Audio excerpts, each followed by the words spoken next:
Bonjour.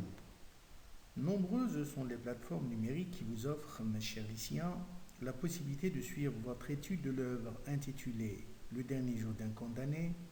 Certes, le thème reste le même, mais il y a mille et une façons de le traiter, de le décortiquer pour se l'approprier. Tout dépend en réalité de nos capacités de lectorat. Par ailleurs, je vous propose ce complément d'étude à partir duquel j'aimerais bien que vous en tiriez profit. Bien. Le dernier jour d'un condamné est un roman à thèse qui combine à la fois une fiction d'un côté et un engagement de l'auteur, bien sûr, de l'autre. Un plaidoyer littéraire contre la peine capitale. Cette œuvre est écrite par Victor Hugo vers la fin de la Restauration et plus exactement en 1829 sous forme d'un journal intime fictif. Pourquoi un journal intime fictif? Parce qu'il retrace au jour le jour, ou plutôt heure par heure, la vie d'un condamné à mort. Un personnage dont la paternité revient à Hugo, mais qui n'existe forcément pas dans la réalité. C'est un personnage fictif qui relève du génie de l'auteur lui-même, alors le jeu de narration que nous allons trouver tout au long de l'œuvre n'est pas autobiographique car il ne renvoie pas à un personnage narrateur qui est lui-même l'auteur, comme dans La boîte à merveilles, mais à un personnage narrateur différent de l'auteur. L'histoire, dans son intégralité, évoluera dans trois lieux distincts. D'abord, Bicêtre, lieu de détention du prisonnier, un édifice qui était à la fois une prison et un hôpital des aliénés, c'est-à-dire des fous. Ensuite, la conciergerie, une autre prison où se trouve, ou bien où vont se dérouler les échanges avec le Frioche, son héritier de cachot, avant d'être transféré à la place de Grève, place des exécutions capitales, enfin à l'hôtel de ville, lieu qui se trouve en plein pied, c'est-à-dire en face de la place de Grève, là où le condamné écrirait ses dernières volontés. Parfait. Le roman tout entier est composé de 49 chapitres. Les deux premiers chapitres nous apportent les éléments de réponse auxquels doit ordinairement répondre un incipit, à savoir le cadre spatio-temporel ainsi que la présentation du personnage. Le lieu, c'est Bicêtre, le temps, la cinquième semaine de sa détention, le personnage principal, un condamné à mort, anonyme jusqu'alors. Il s'agit en fait d'un discours, d'un jeu qui parle à soi dans un lieu et en un moment précis. L'énonciateur est un condamné à mort qui souffre d'une double incarcération, c'est-à-dire d'un double emprisonnement. L'idée de la mort qui résonne dans sa tête comme un gong prend la fin ou bien la forme humaine et parfois d'un spectre, empêche son esprit de toute distraction. Ainsi parle-t-on ici d'une souffrance de l'intelligence emprisonnée dans l'implacable idée de la peine capitale, tandis que le physique était derrière les barreaux. Le détenu a eu l'impression, toujours au niveau du premier chapitre, qu'il est là, à galérer sous le poids de cette idée infernale depuis des années. L'hyperbole utilisée pour amplifier cette douleur souligne avec force sa nouvelle condition vis-à-vis la période où il jouissait de sa liberté. Tout a commencé un matin du mois de juillet ou bien du mois d'août, lorsque le procès du condamné fut entamé. Un procès qui a rallié des spectateurs et qui a duré 3 jours. Un procès où le magistrat s'est prononcé contre toute attente de la part du condamné. Rien dans la contenance des magistrats, rien non plus dans la figure des assistants n'annonçait une sentence de mort. Même le temps qui faisait ce matin-là a détrompé lui aussi les attentes du prévenu. Mais ces décisions de la Cour pénale ne seraient pas sans résultat inconséquent. Bien évidemment, le détenu demande la révision de son procès. D'une autre manière, il s'était pourvu en cassation. Sans parler du choc et de l'hallucination dans laquelle l'avait jeté la sentence de mort, de toute façon, cette affaire onéreuse, à savoir le pourvoi en cassation, lui prendra 6 semaines, alors que déjà 5 semaines, ou presque, se sont écoulées à Bicêtre. Il fallait donc vivre avec cette idée de la mort, la supporter quand même. Le troisième chapitre nous révèle nettement l'effort mental pour se convaincre de deux idées, l'accepter et l'admettre. Les questions répétitives que le condamné adresse à soi-même témoignent de la force oratoire déployée pour servir cet effet. Je rappelle que ce qui est rapporté par le personnage narrateur dans le 12e et le 3e chapitre s'est déroulé hors des murs de Bicêtre. Cela s'est passé au tribunal et sur la route de son transfert à Bicêtre. C'est un récit rétrospectif tramé depuis le lieu de l'énonciation qui est Bicêtre. Le quatrième chapitre maintenant. Le quatrième chapitre relate le transfert et l'arrivée à Bicêtre, où la description de l'édifice est faite de manière péjorative. Le passage a aussi une valeur documentaire et historique d'un édifice qui est à la base fut, ou bien qui à la base fut un château royal, cependant devenu une bâtisse dégradée, transformée à la fois en asile pour les aliénés et en prison pour les condamnés. Venons à présent au cinquième chapitre. L'arrivée à Bicêtre est marquée par la prise d'un ensemble de précautions de la part des geôliers, du genre camisole de force, point de couteau, point de fourchette lors des repas, et ce pour garder le prisonnier sain et sauf pour la place de grève. Or, l'hostilité des gardiens s'adoucissait petit à petit, puisque notre prisonnier fit montre d'une docilité extrême et d'un bon niveau d'instruction. Par conséquent, on lui ôta la camisole de force et on le lâchait dans le priot le dimanche après la messe. Il put donc fréquenter les prisonniers et découvrir le registre de langue argotique, une langue qui compare à des crapauds, à une sorte d'excroissance montée sur la langue générale.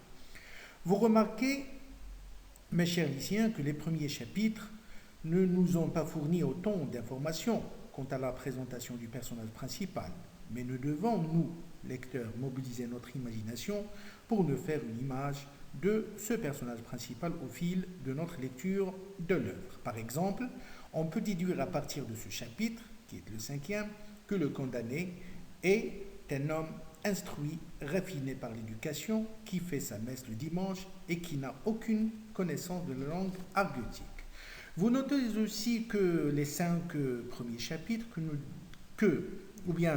les 5 premiers chapitres, ne nous donnent aucune indication qui nous pousse à dire si le jeu qui parle à soi renvoie à un discours intérieur, oral ou un discours écrit, puisqu'il ne comporte aucun indice de référence pour l'écrit.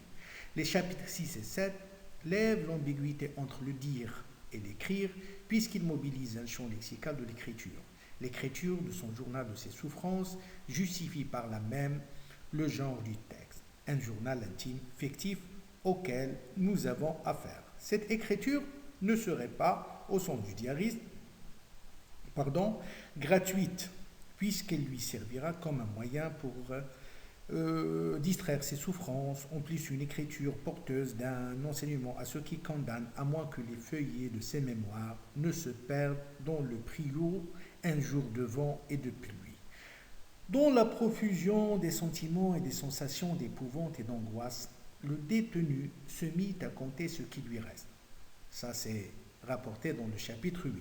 Il ironise l'appareil judiciaire qui s'agrippe et met beaucoup de temps pour trancher en masse dans les pourvois en cassation, tout en étant indifférent à des gens qui attendent leur sort.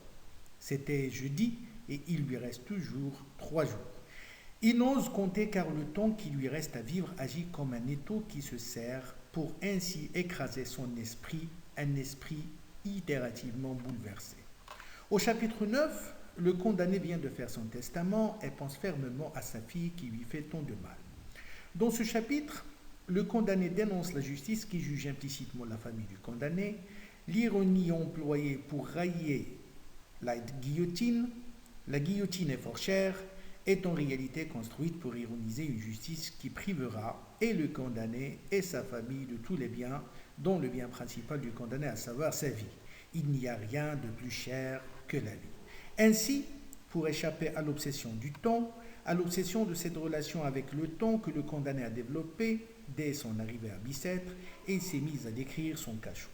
Au chapitre 10, à peindre la réalité qui l'entoure. Conférez-vous au chapitre 6. Aussi par la lecture des inscriptions portées au mur de son cachot. Ceci va lui provoquer des rêveries dont il ne serait dépossédé que par l'araignée qui l'avait dérangé en enlevant la toile pour lire. Chapitres 11 et 12. Le bouleversement de l'esprit affectera aussi la linéarité du récit du moment que les retours en arrière marqueront les chapitres 13, 14, 15 et 16. Le chapitre 13, il décrit d'abord objectivement une culture de masse, un thème populaire qui est la manifestation contre la répression judiciaire. La scène du ferment des bagnards a été tellement douloureuse que le témoin oculaire, à savoir le condamné, s'exprime vers la fin subjectivement pour la dénoncer. La grève est sœur de Toulon. Une scène de laquelle il sortirait évanoui pour l'infirmerie. Victor Hugo, qui s'impose comme le grand théoricien du drame romantique au XIXe siècle, utilise toutes les techniques de cet art pour donner au chapitre 13 une théâtralité à la scène du ferrage. Remarquez le champ lexical abondant du théâtre et l'inversion des rôles à la fin. Le spectateur devient acteur et l'acteur spectateur. Le chapitre 14 de l'infirmerie, le condamné suivra le départ des bagnards ou des forçats ou des galériens pour Toulon. Alors, lorsque je dis les bagnards, je signifie les forçats et les galériens pour Toulon. Il y dénonce les conditions du transfert qui avilissent et abêtissent les galériens, 25 jours à être dans les pires conditions de la souffrance, et le jour de leur départ n'en était que le commencement. Face à cette situation, le condamné se moquait de son avocat. Que me disait-il donc, l'avocat? Les galères? Ah oui, plutôt 1000 fois la mort, plutôt l'échafaud que le bagne, plutôt le néant que l'enfer, plutôt livrer mon cou au couteau de la guillotine ou bien au couteau de guillotin qu'au carcan de la chiotte. Les galères, juste le ciel. Fin de citation. Le chapitre 15, il a fallu quitter l'infirmerie pour être repris par son cachot. Le condamné exprime son désespoir pour ne pas être malade physiquement, mais il était malade moralement d'une maladie que les médecins ou les prêtres de charité ne lui peuvent rien. Il regrette de ne pas pouvoir échapper de l'infirmerie. Avoir la grâce était une chose impossible, alors il faut donner l'exemple comme ils disent. Le chapitre 16, pendant le peu de temps passé à l'infirmerie, et suite au malheur causé par le départ des bagnards, le condamné souhaite que le bon Dieu lui envoie un petit oiseau pour égayer sa solitude et l'apaiser un peu de son mal. Toutefois, c'était la voix d'une jeune fille qui enfonçait par sa complainte douloureuse les séquelles psychiques du condamné. La complainte, la lire l'enfa, une mise en abîme en réalité, retranscrite in extenso dans une langue argotique, même au sens à demi caché, agit comme un jeu de miroir, puisque le supplicié y trouve la traduction argotique de sa situation. J'ai essuyé un chêne et je suis enfouraillé. J'ai tué un homme et je suis emprisonné. Vous voyez, chers lycéens, qu'au fil des chapitres, l'image du condamné s'installe petit à petit. Il nous révèle son crime, un crime commis involontairement et sans préméditation, car son avocat, au 12e chapitre, lui dit « Ils auront sans doute écarté la préméditation, alors ce ne sera que les travaux forcés à perpétuité. » Fin de citation. Chapitre 17. Le détenu devant tout ce marasme rêvait ou bien rêve d'échapper corps et âme à la guillotine. Mais d'abord, échapper de Bicêtre.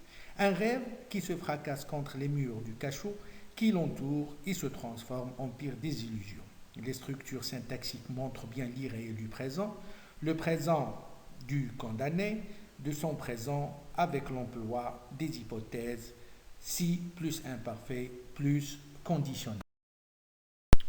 Comme nous l'avons dit à l'ouverture de ce diaporama, je vous rappelle que les événements qui dynamisent ce journal intime se répartissent sur 3 lieux distincts.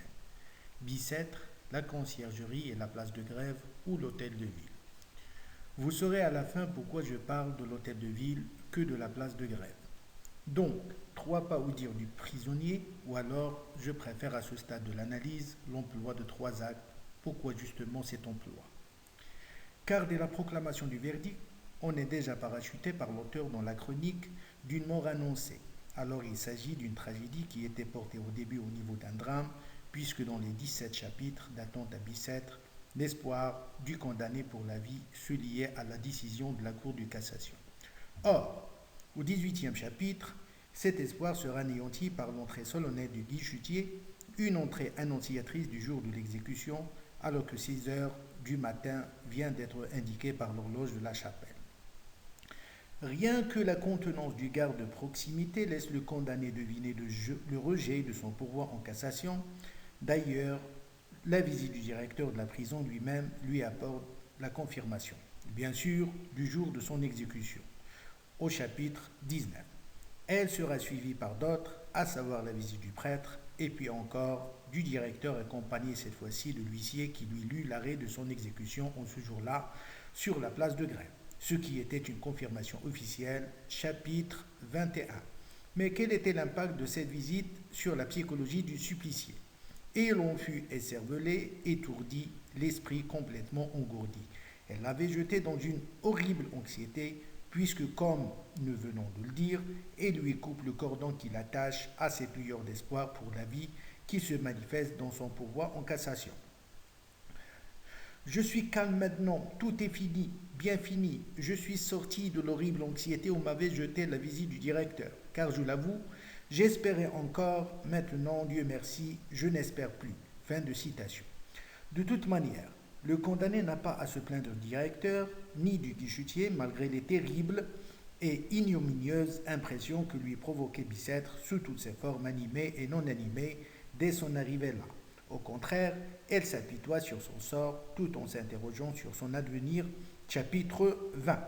Passons à présent à l'analyse de ces 4 chapitres, 18, 19, 20 et 21.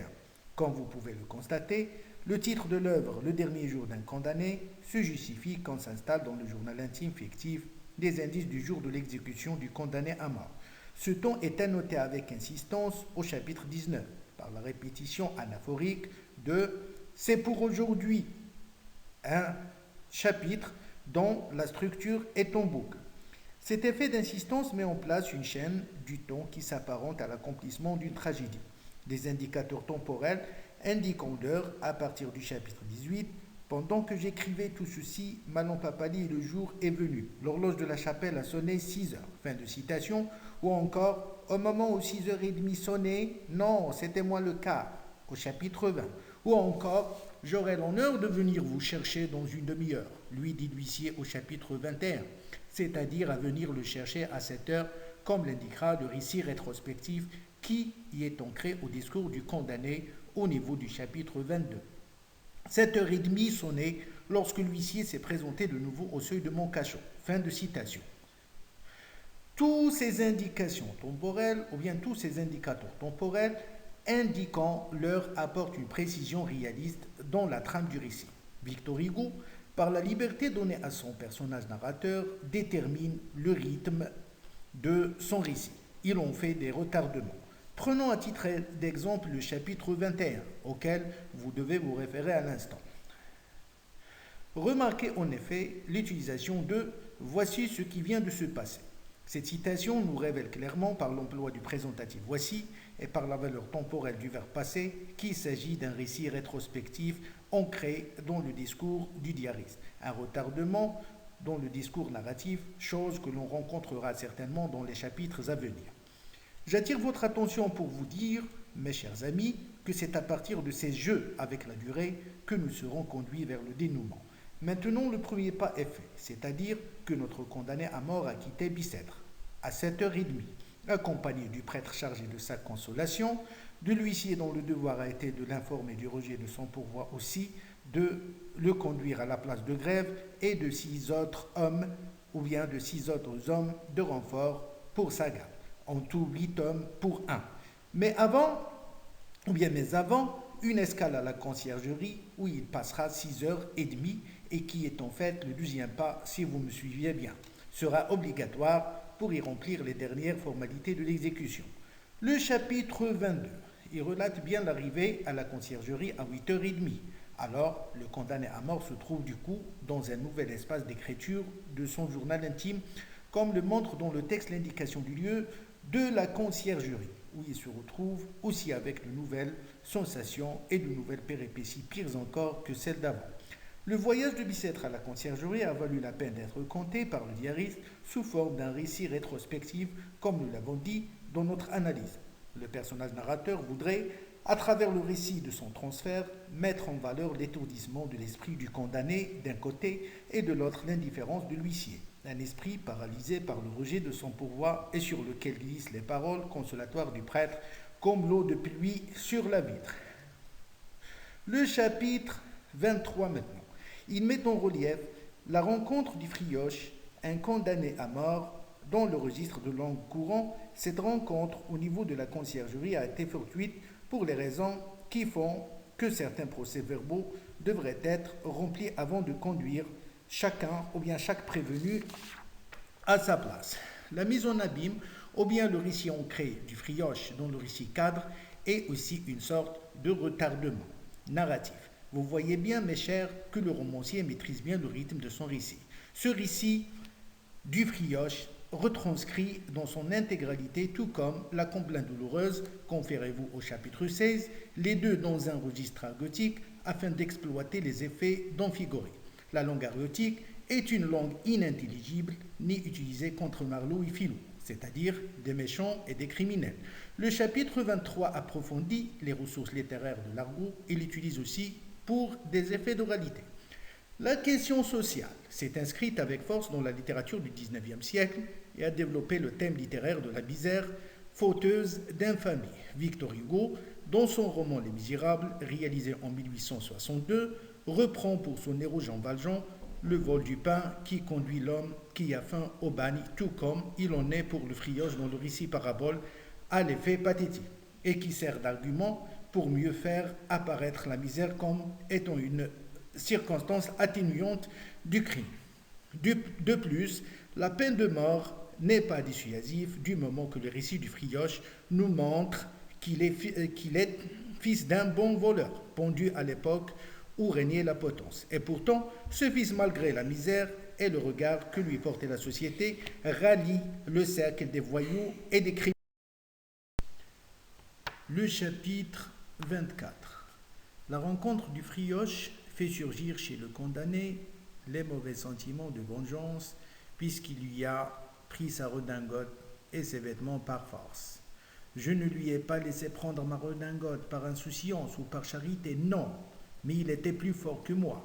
Si j'avais refusé, il m'aurait battu avec ses gros poings. Fin de citation. Vous voyez, les propos de l'homme raffiné par l'éducation, à savoir notre condamné à mort, ne se montrent pas tolérants face à cette situation. La mort rend méchant, a-t-il dit, et la prison flétrit tout. Le chapitre 25, le condamné est placé dans une autre cellule.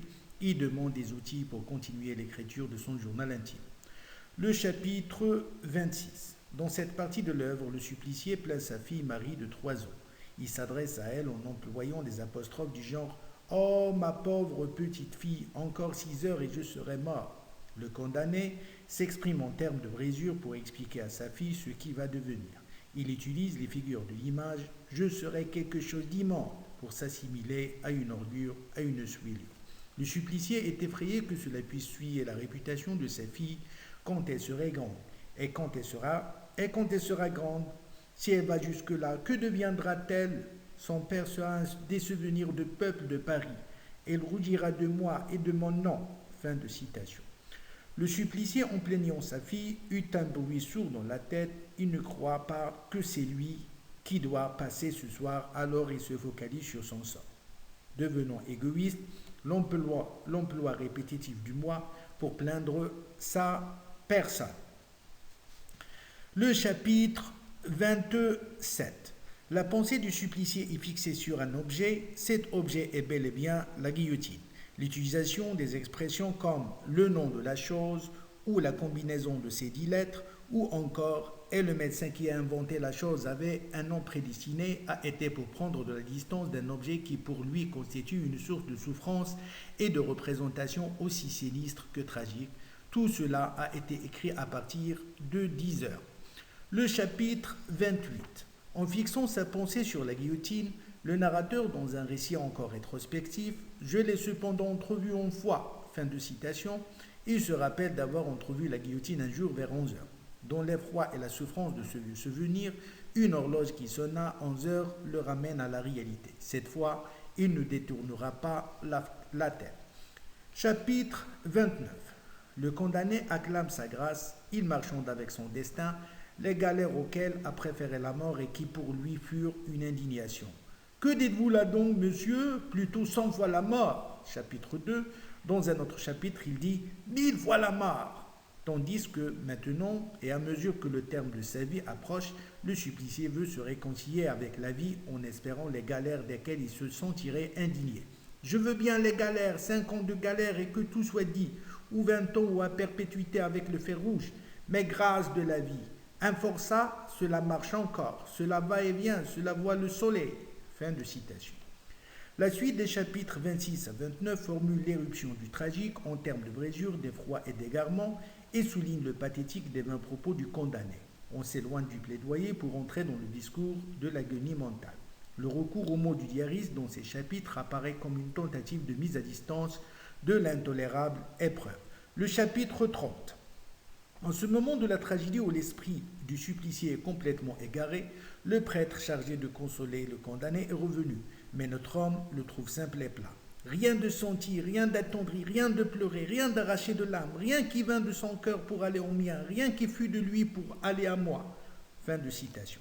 Il l'ironise d'abord avant de désirer un jeune vicaire qui sache apaiser l'âme des damnés et consoler l'esprit des condamnés. Le chapitre 31.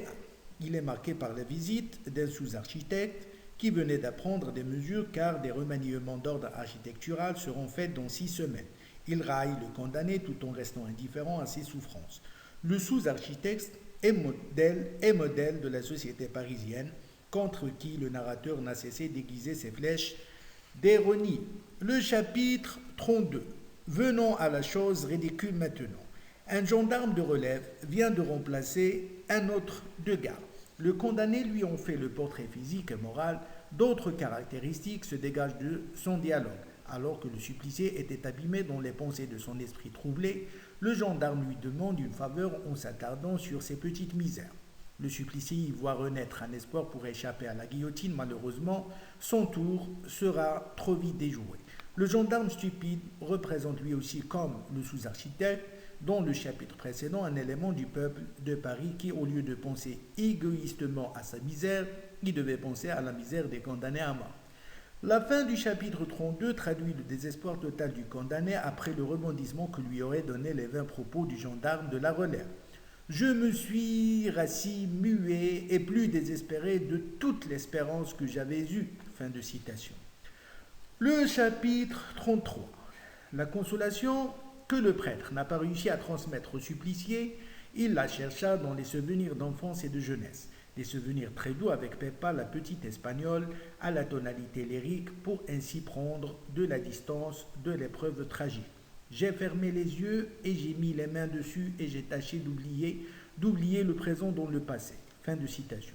Le chapitre 34, dans la ferveur du recueillement, le condamné à mort retrouve son crime, il en exprime des remords, et pourtant, misérable loi et misérables hommes, je n'étais pas un méchant. Fin de citation. 1 heure venait de sonner. Le chapitre 35. Il ironise l'indifférence des Parisiens alors que chacun est préoccupé par sa propre besogne. Le chapitre 36. Le supplicié se rappelle du bourdon de Notre-Dame. Il a eu l'impression d'être dans la tour du bourdon puisque les mêmes tintements résonnaient dans les cavités de sa tête. Ici, c'est la tension artérielle du condamné qui monte. Le chapitre 37, il évoque l'hôtel de ville, de quoi il fait la description péjorative. Le chapitre 38, il reste 2h45 pour le condamné, il y exprime ce qu'il ressent en ce moment.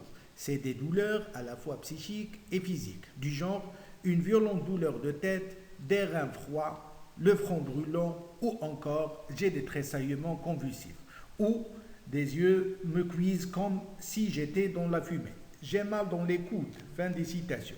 Le chapitre 39. Il ironise les partisans de la guillotine. Le passage englobe une armada de questions de la rhétorique qui désillusionne l'opinion des partisans de la guillotine. Le passage a aussi une valeur historique puisqu'il a suggéré Robespierre, ce révolutionnaire français qui a mené la politique de terreur de la Convention et qui apparit sur l'échafaud en 1794. Ainsi Louis XVI qui a été guillotiné le 21 janvier 1783. Le chapitre 40. Dans ce chapitre, le condamné pense sans cesse au roi Charles X et souhaite qu'il lui signe au bas de quelques papiers sa grâce. Mais c'était impossible. Vous remarquez, mes chers, comme nous l'avons dit, que Victor Hugo a donné de la liberté à son narrateur de se déplacer dans l'espace du temps. La suite des chapitres 33 à 39 sont des modes de retardement ou d'anticipation qui bouleversent la linéarité du récit. pour ainsi évoquer d'autres lieux, description de l'hôtel de ville, d'autres tons et d'autres sujets comme Robespierre et Louis XVI. Victor Hugo utilise les anachronies, à savoir les analepses et les prolepses, c'est-à-dire les retours en arrière dans les souvenirs et les anticipations, comme on le verra dans le chapitre suivant, c'est-à-dire le chapitre 41. Tous ces anachronies ont été utilisés pour des fins documentaires et réalistes, mais aussi pathétiques.